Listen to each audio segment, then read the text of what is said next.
Welcome to Shanti's cooking house. গরমে ঠান্ডা ঠান্ডা খাবার খেতে সবারই খুব ভালো লাগে, তাই আমি আজ আপনাদের কাছে শেয়ার করব ঠান্ডা ঠান্ডা বাদাম কুলফি আইসক্রিম। আশা করি সকলের ভালো লাগবে, আর ভালো লাগলে আমার চ্যানেলটি সাবস্ক্রাইব করে আমাদের পাশে থাকবেন। আমি এখানে নিয়েছি হাফ কেজি মতো গরুর দুধ। গরুর দুধটা আমি একটু জাল করে নিচ্ছি।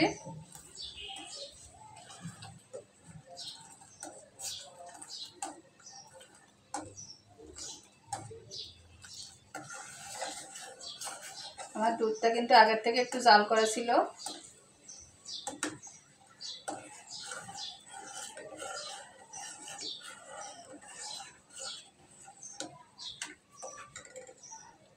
আমি এদিকে নিয়েছি হাফ কাপ গুঁড়া দুধ।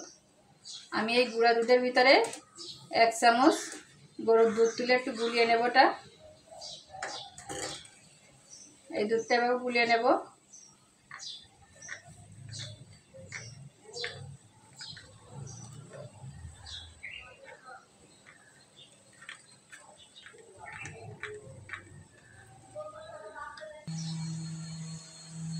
আমি এখানে গুঁড়া দুধটা গুলিয়ে নিয়েছি, হাফ কাপ গুঁড়া দুধ।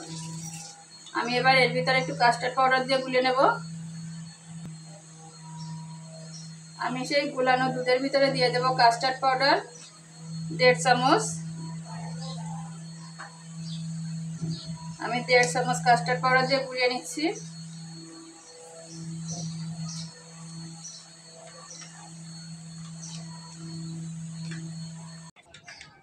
আমি কাস্টার্ড পাউডার দিয়ে ভালো করে গুলিয়ে নিয়েছি। এভাবে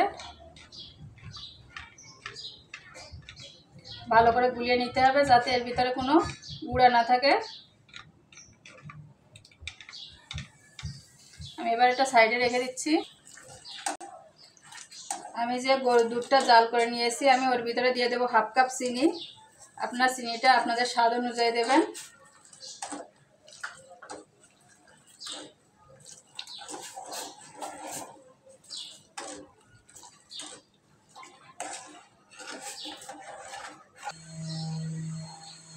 আমি চিনিটা দিয়ে ভালো করে মিশিয়ে জ্বালিয়ে নিয়েছি।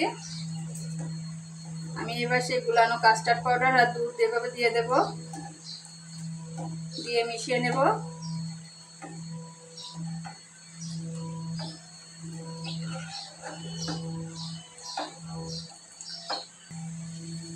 কাস্টার্ড পাউডারটা দিয়ে ভালো করে আমি একটু জাল করে নিচ্ছি।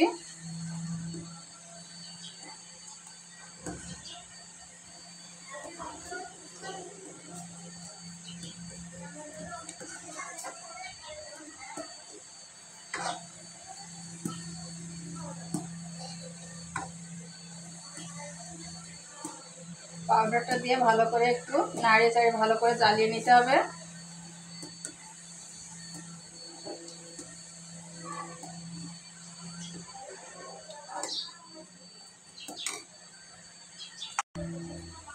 আমি এখানে কিছু কাজু বাদাম এবং কিছু চীনা বাদাম গুঁড়ো করে নিয়েছি। আমি এটা এর ভিতরে দিয়ে দেব।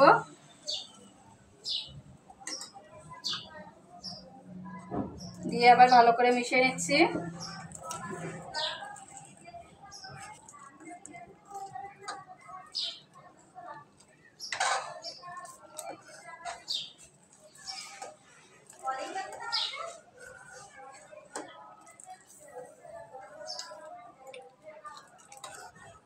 ভালো করে এভাবে মিশিয়ে নিতে হবে। বেশ ঘন করে জাল দিয়ে নিতে হবে।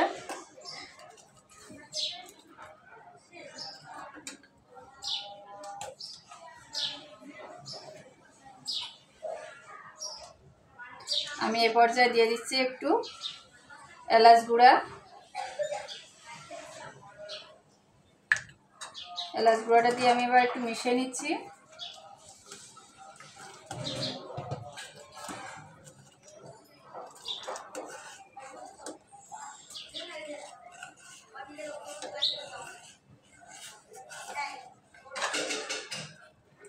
দেখুন আমার দুধটা কিন্তু বেশ ঘন হয়ে এসেছে।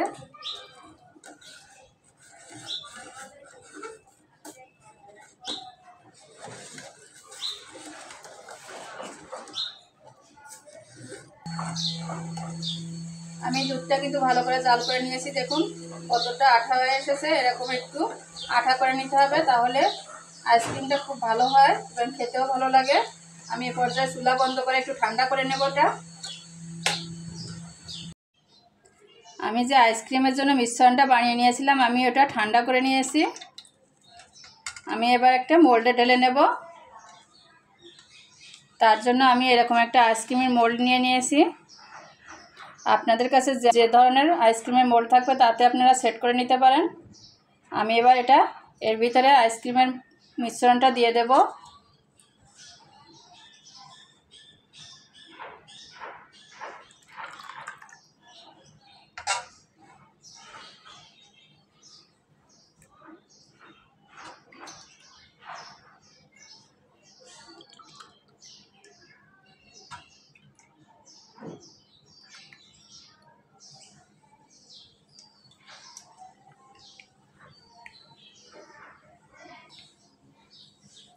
আমি আইসক্রিমের মিশ্রণটি আইসক্রিমের মোল্ডে ঢেলে নিয়েছি, আর আমি উপর থেকে এই ঢাকনাটা দিয়ে আটকে দিচ্ছি এভাবে। আপনারা চাইলে এখানে কিন্তু আইসক্রিমের কাঠিটা ব্যবহার করতে পারেন। আমি এখানে যে আইসক্রিমের মোল্ডের সঙ্গে যে ঢাকনাটা থাকে ওটা দিয়ে আটকে দিচ্ছি।